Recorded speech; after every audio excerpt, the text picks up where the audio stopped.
ব্রাজিলের কোচ হিসেবে তিতে কতটা কার্যকর ভূমিকা পালন করেছে তা কখনো বোঝেনি সিবিএফ।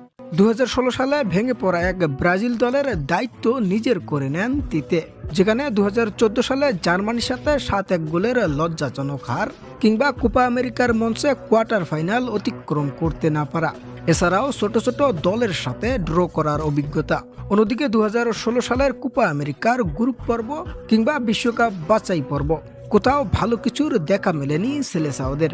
এমন সময় দলের কোচ হিসেবে আসেন তিতে এসেই দলকে দারুণভাবে সাজান এবং দলের মেইন তারকা হলেন নেইমার। তিতে আসায় বিশ্বকাপ বাছাই পর্বের শুরুতেই 9 ম্যাচে 9টিতেই জয় নিয়ে পয়েন্ট টেবিলের 1 নম্বরে আসেন সেলেসাওরা।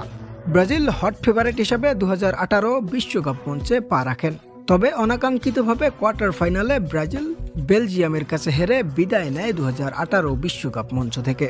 পরের বছর 2019 সালের কোপা আমেরিকার মঞ্চে 2-0 গোলে চিরপ্রতিদ্বন্দ্বী আর্জেন্টিনাকে সেমিফাইনালে হারিয়ে দেয় ব্রাজিল। এটি ছিল আর্জেন্টিনার সাথে তাদের সর্বশেষ জয়। এছাড়াও কোপা আমেরিকার ফাইনালে 3-0 গোলের বড় ব্যবধানে শিরোপা উসিয়ে ধরে সেলেসাওরা। তবে টুর্নামেন্টটির সেরা প্লেয়ার হয়েছিলেন দানি আলভেজ, পুরো ম্যাচ জুড়ে ছিলেন না নেইমার জুনিয়র। অন্যদিকে 2022 কাতার বিশ্বকাপ মঞ্চের দারুণ ফর্মে ছিলেন সেলেসাওরা, তবে সর্বশেষ ক্রোয়েশিয়ার বিপক্ষে ট্রাইফিকারে অনাকাঙ্ক্ষিত হার মেনে নিতে হয় সেলেসাওদের এবং ফলশ্রুতিতে এখানেই শেষ হয় কোচ তিথির অধ্যায়। তো দর্শক, কোচ হিসেবে তিতে আপনার কাছে কেমন ছিল তা জানাতে পারেন আমাদের কমেন্ট সেকশনে।